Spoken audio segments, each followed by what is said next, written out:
우리에게 주신 하나님 말씀은 빌립보서 1장 27절 말씀입니다. 빌립보서 1장 27절 한 구절인데요. 우리 한 목소리로 봉독하도록 하겠습니다.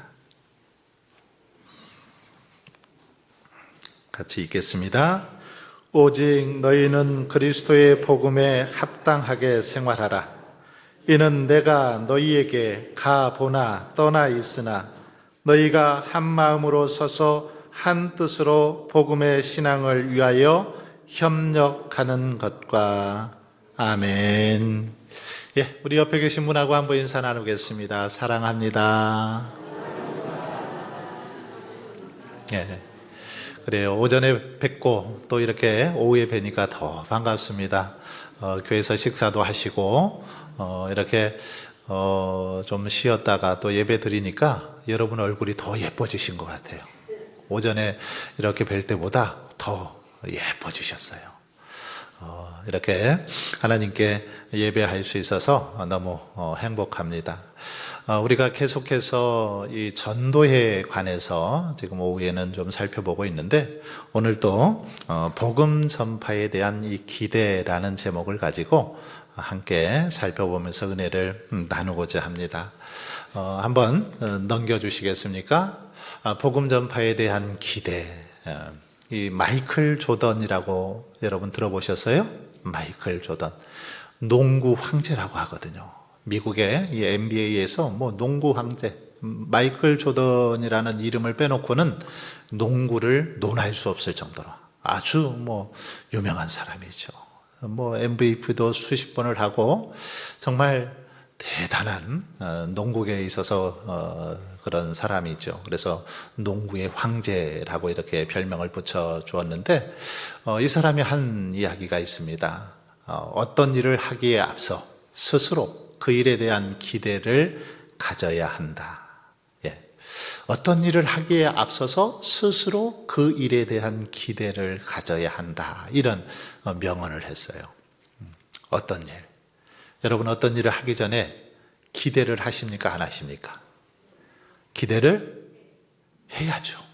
안 하면은 안 됩니다. 기대를 해야죠. 기대감을 가지고 그 일을 해야 됩니다. 기대 없이 어떤 일을 한다면 이것이야말로 어쩌면 정말 아무 어떤 뭐 효과를 드러낼 수 없는 거죠. 예를 들어서 농사를 지으실 때 올해는 뭐 좀 이런 풍년이 들었으면 좋겠다.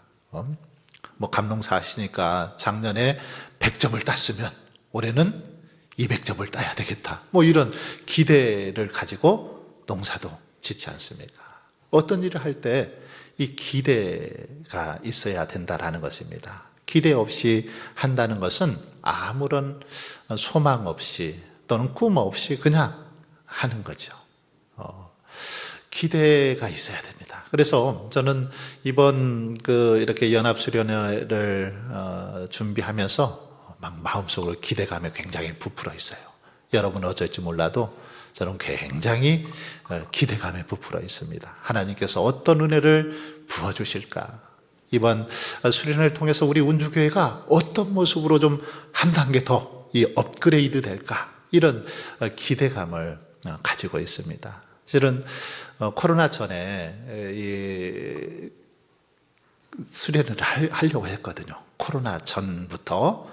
그랬는데 코로나가 오면서 강사님도 이렇게 섭외해놓고 또 뭐 장소도 알아보고 했는데 다 그냥 코로나 때문에 이제 못하다가 다시 새롭게 수련을 하게 되는데, 기대감이 저는 있습니다. 저만 있어서는 안 되고 여러분도 기대를 하시면 좋겠어요. 기대하고 계시죠? 예. 그래서 저 현수막에 앞에 들어오는데 뭐라고 써 있어요? 기대하라. 예. 기대하라. 기대하십시오. 기대, 정말 하나님께서 어떤 은혜를 베풀어 주실지 기대하면서, 사모하면서 그렇게 참여해 주시면 좋겠고요. 지난주까지 이렇게 신청하신 분들 보니까 현재 한 70명 정도 됩니다. 조금 더 넘어갈 것 같아요. 제가 보니까. 그래도 많이 참여해 주신 것 같아요. 뭐 주일 오후 주일 날만 참여하시고 나오신 분들도 몇 분 계시긴 하지만 그래도 이렇게 70분 정도가 1박 2일 할 수 있다는 것 너무너무 감사하고, 아직 좀 마음의 결단을 못 하시고 또 머뭇거리시는 분들이 있으면 오늘까지 제가 받아주겠습니다. 그래서 이렇게 뭐 이미 조편성도 제가 다 해놨거든요. 조별로 하고 방도 숙소도 이렇게 배정을 해놓고 그랬는데, 어쨌든 기대가 됩니다. 기대가 있어야 되는 거죠. 여러분, 우리가 이 기대는 어떤 일을 하든지 다 기대감이 있어야 되는데, 특별히 복음을 전할 때, 전도할 때 이런 기대감을 가지고 해야 된다라는 것입니다. 여러분은 이 복음을 전할 때 뭐 그냥 아무 기대를 안 하고 혹시 전하고 있지는 않습니까? 저 사람한테 뭐 전한다고 한들 저 사람이 교회 나오겠어? 저 사람이 변하겠어? 혹시 그런 부정적인 생각을 가지고 복음을 전하고 있지는 않은지 스스로 한번 점검해 보았으면 좋겠습니다. 나는 어떤 기대를 가지고 우리 사랑하는 가족들 또 이웃들 그들에게 복음을 전하고 있는가? 아무런 기대심이 없다면 기대심을 갖고 전할 수 있기를 바랍니다. 한번 넘어가겠습니다. 에베소서 1장 13절 말씀 같이 한번 읽어볼까요? 시작.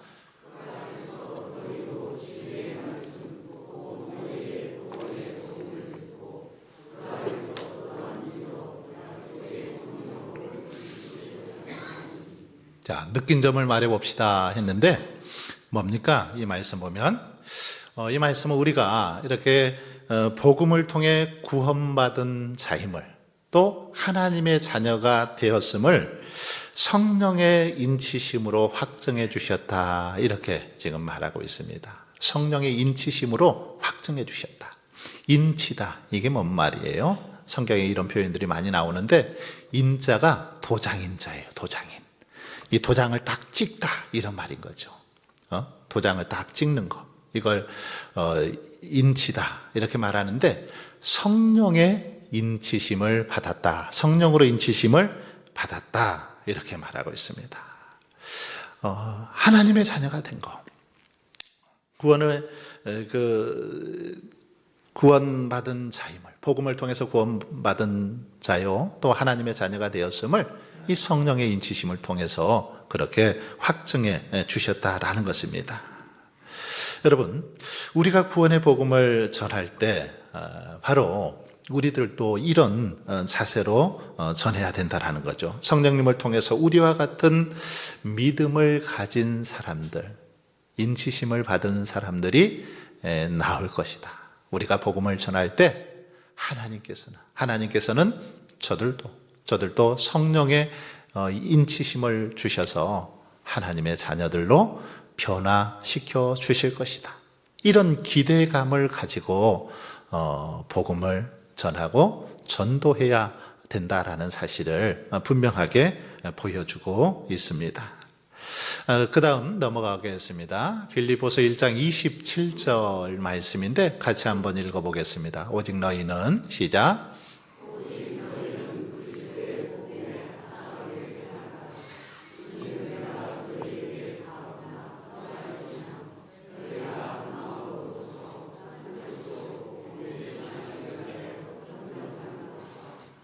자, 여기 보시면 1번에 보시면 그리스도의 복음에 합당한 생활이란 무엇인가 이렇게 묻고 있습니다. 오직 너희는 그리스도의 복음에 합당하게 생활하라, 이렇게 지금 말씀하고 있는데, 여기서 복음에 합당한 생활 뭘까요? 복음에 합당한 생활 어떤 삶입니까? 한마디로 말하면 하나님께 영광 돌리는 삶을 말하죠. 하나님께 영광 돌릴 수 있는 삶, 우리의 삶을 통해서 하나님의 이름이 높여지고 주님의 사랑과 향기가 나타나는 삶, 이게 합당한 삶인 것입니다. 복음에 합당한 그런 삶인 것이죠. 자, 그리고 두 번째 보면 사도 바울이 듣고 싶어 한 소식은 무엇인가 했는데 뭡니까? 여기 보시니까 너희가 한 마음으로 서서 한 뜻으로 복음의 신앙을 위하여 협력하는 것과 했는데, 한마음 한뜻으로 복음을 위해서 협력하는 것, 이것을 듣고 싶어 한다라는 사실입니다. 사도 바울이 지금 디모데에게 편지를 쓰면서 디모데를 통해서 듣고 싶은 소식이 있다면 너희 성도들이 한마음 한뜻으로 복음을 열심히 전하는데 그렇게 협력하고 있다. 온 성도들이 한마음으로 이 일에 그렇게 전심전력하고 있다. 이 소식을 듣고 싶어 한다라는 것입니다. 정말 이 소식을 우리 주님께서 듣고 싶어 하실 것 같아요. 주님은 우리 성도들이 주님께서 명하신 이 복음 전파를 위해서 운주교회 성도들이, 운주교회의 모든 성도들이 한 마음이 돼서 열심히 운주 지역을 위해서 복음을 전하고 있고 또 서로 협력하고 있더라. 이런 말씀을 듣고 싶어 하실 것 같아요. 저와 여러분이 정말 이 일에, 그렇기 때문에 복음 전하는 일에 한마음 한뜻으로 협력해야 되는 줄 믿습니다. 그 다음 넘어가 보겠습니다. 디모데후서 4장 2절에서 깨달을 수 있는 두 가지를 말해 봅시다 했는데 같이 한번 읽어볼까요? 말씀 시작.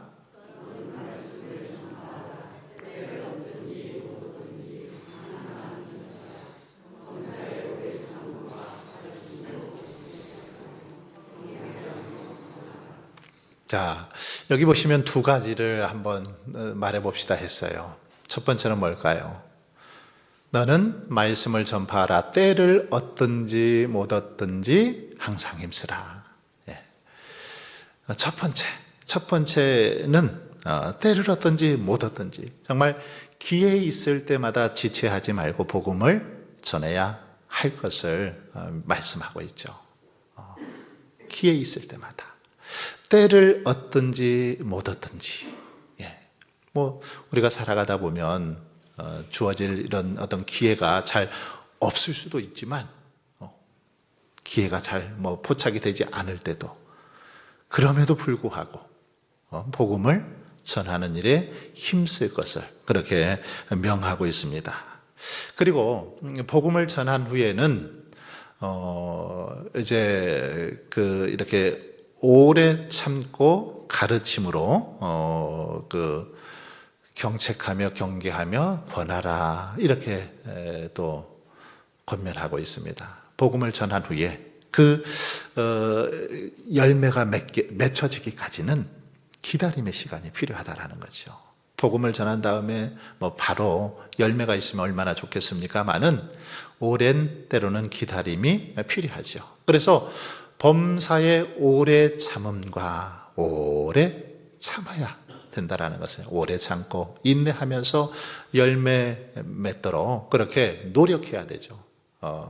자, 그 다음에 가르침으로 계속해서 가르쳐야 됩니다. 하나님의 뜻이 무엇인지 가르치는 게 필요하고 경책하며 했는데 이 경책이라는 말이 뭔 말입니까? 경책. 이것은 우리 한글 그냥 이렇게 단어로는 그런 말이에요. 정신을 차리도록 꾸짖는다. 이게 경책이라는 뜻입니다. 한글 단어 사전에는 그렇게 나와 있어요. 정신을 차리도록 꾸짖다. 안 믿는 성도들이 있으면, 사람들이 있으면 가서 계속해서 오래 참으면서 복음을 전하고 가르치고 때로는 정신을 바짝 차리도록 꾸짖기도 해야 된다는 것이죠. 이게 경책입니다. 경책. 그리고 또 경계하며 그랬죠. 경계. 이 경계는 무슨 말입니까? 이것은 잘못을 범하지 않도록, 잘못된 길로 빠지지 않도록 미리 이렇게 타일러서 경계하는 것. 그 길로 이렇게 넘어가지 않도록 미리 잘 타일러서 주의하게 하는 것. 이것이 경계입니다. 그러니까 죄악된 길로 가지 않도록, 멸망의 길로 가지 않도록 잘 타일러야 된다는 거죠. 그래서 그들이 하나님의 품으로 나아올 수 있도록 그렇게 하는 것. 이것이 복음 전함이고 복음을 전파하는 거고 정말 하나님께서 기뻐하시는 그런 또 방법인 거죠. 그리고 또 권하라. 권하라. 권면하라는 겁니다. 계속해서 복음을 이렇게 전하는 거죠. 권하는 겁니다. 그래서 그들이 주께로 돌아올 때까지 오랜 시간 참고 인내하는 시간이 필요한 것을 볼 수 있습니다. 여러분, 이런 모습을 보면 한 사람을 제자로 세우기까지 또는 한 사람을 구원하기까지는 많은 시간, 많은 노력이 필요하다는 걸 알 수 있습니다. 그렇지 않습니까? 한 사람 그냥 쉽게 말 한마디에 전도가 되면 얼마나 좋겠습니까? 그렇잖아요. 그런데 결코 그렇지 않습니다. 많은 시간, 많은 정성, 많은 노력들이 필요합니다. 때로는 정말 그냥 정말 때려치우고 싶죠. 그만 하고 싶을 때도 많이 있습니다. 그런데 주님은 또 그걸 원치 않으시잖아요. 그래서 계속해서 권면하고 격려하고 때로는 다 이러기도 하고 또 책망하기도 하면서 주님께로 돌아올 수 있도록 그렇게 하는 것, 이것이 우리들이 해야 할 일이라는 거죠. 때를 얻든지 못 얻든지 계속해서 이런 자세를 가지고 복음을 전해야 될 것을 보여주고 있습니다. 그 다음 넘어가겠습니다. 데살로니가 후서 1장 8절 말씀을 한번 같이 읽어보겠습니다. 시작.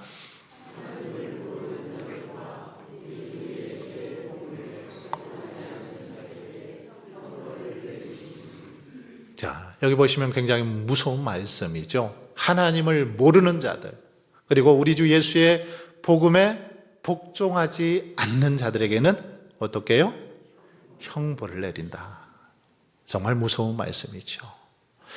하나님을 모르는 불신자들, 하나님을 믿지 않고 죽어가는 사람들, 결국 형벌을 받을 수밖에 없습니다. 형벌이 뭡니까? 지옥이죠, 지옥. 영원히 꺼지지 않는 그 지옥불에 떨어지는 것입니다. 정말 우리가 사랑하는 가족들, 이웃들이 지옥 형벌 받아서 되겠습니까? 그래서는 안 되죠. 그렇지 않도록 우리가 더 기도하고 어떻게든지 정말 오래 참고 인내하면서 그들에게 복음을 전해야 됩니다. 지옥 형벌을 받지 않도록, 고통 가운데 그들의 영혼이 떨어지지 않도록 기도해야 된다라는 그런 말씀입니다. 그 다음 넘어가겠습니다. 존 녹스, 스코틀랜드의 종교개혁자이고 개혁자고 목사이기도 한데 그런 말을 했어요. 같이 한번 읽어보겠습니다. 시작.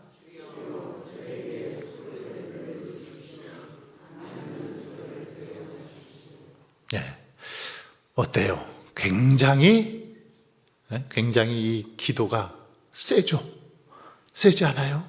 자신이 그냥 온 마음을 지금 다 쏟아서 주여 저에게 스코틀랜드를 주십시오. 그렇지 않으면 그냥 아예 저를 데려가십시오.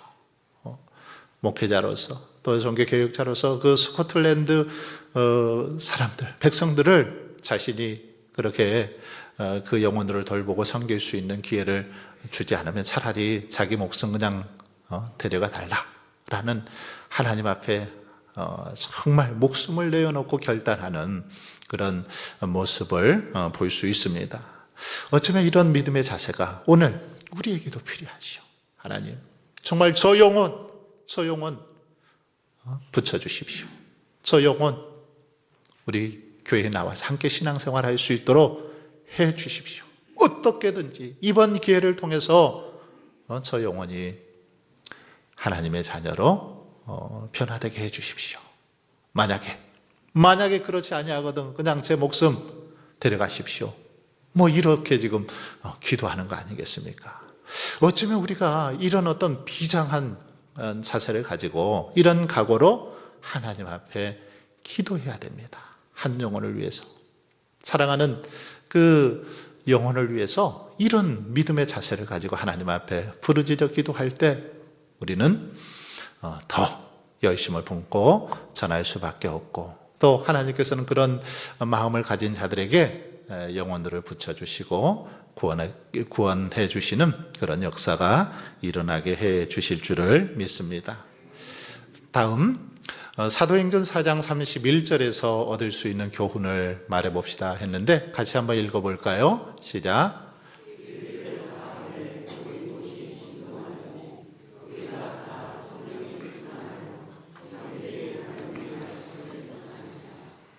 자, 여기서 얻을 수 있는 교훈이 뭘까요? 여기 보시면 제자들이 그 기도를 마친 후에 성령으로 하나님의 말씀을 담대하게 그렇게 전하고 있는 걸 볼 수 있습니다.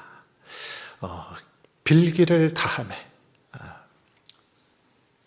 간절히 하나님 앞에 기도할 때 성령을 받게 됐고 그 성령의 능력으로 말씀을 전했다라는 거죠. 자, 여기 보시면 전도에 있어서 중요한 세 가지 요소가 나옵니다. 처음에 기도죠. 기도가 얼마나 중요한지 잘 보여주고 있습니다. 빌기를 다 하며, 그러니까 간절히 하나님 앞에 기도했다라는 것입니다. 전도를 위해서 기도한 거죠. 한 영혼을 놓고 기도했습니다. 간절히 기도했더니 모인 곳이 진동하더니 이 지진 난 것처럼 그렇게 진동을 하더니 무리가 다 성령이 충만하여 거기 모인 모든 무리들이 성령이 다 충만하게 되었다라는 겁니다. 기도했더니 성령 충만을 지금 받게 된 거죠. 저는 서두에 말씀드렸습니다마는 이번 연합수련회 때 이런 역사가 있었으면 좋겠어요.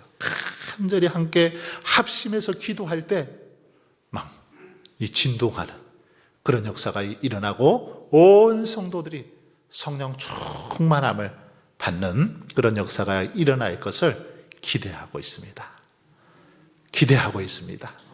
네, 정말 저와 여러분이 그런 주인공이 되셨으면 좋겠어요.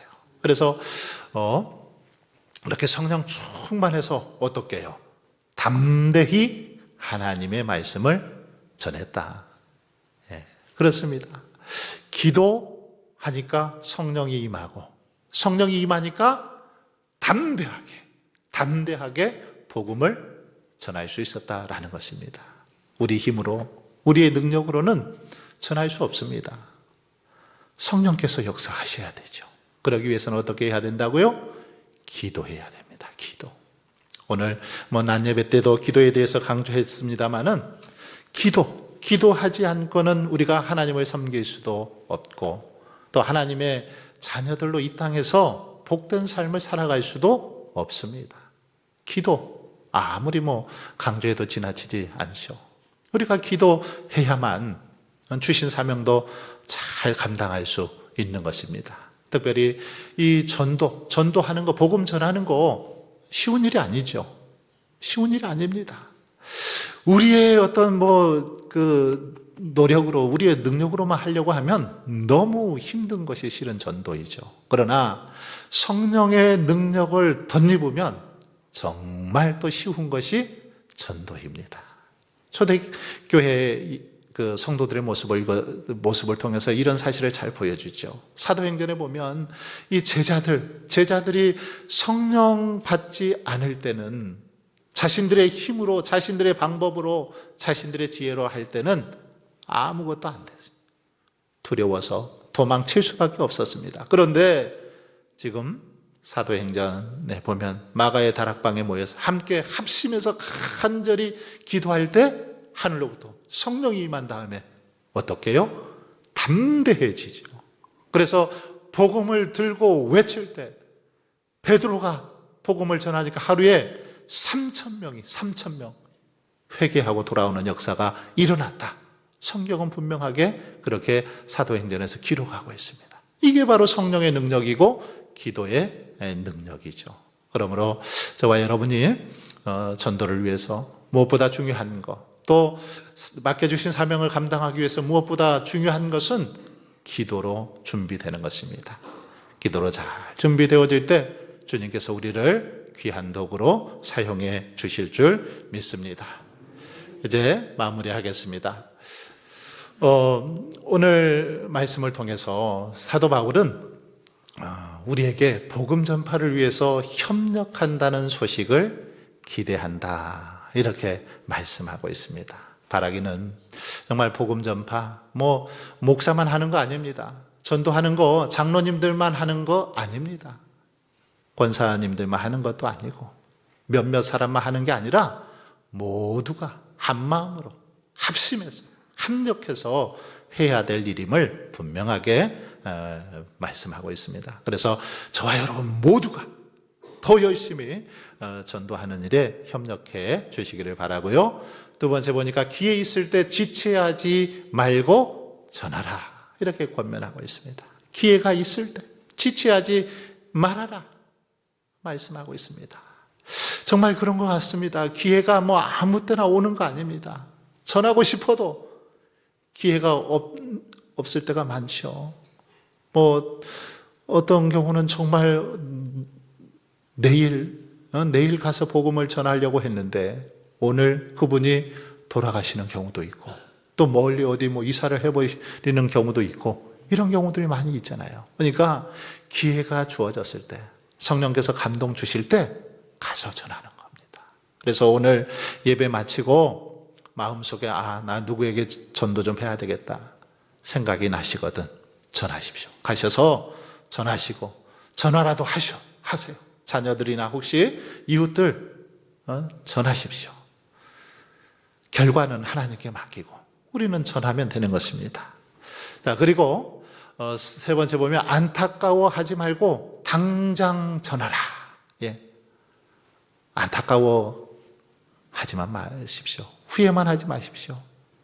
당장 전하는 게, 실천하고 순종하는 게 중요하다라는 사실을 분명하게 보여주고 있습니다. 그러므로 여러분, 저와 여러분은 한마음 한뜻으로 정말 복음 전파에 협력하고 기회 있을 때마다 담대하게 복음의 비밀을 전할 수 있기를 바랍니다. 그래서 저와 여러분을 통해서 살아가는 이웃들이 주께로 돌아오는 놀라운 역사가 일어날 수 있기를 주님의 이름으로 축원합니다.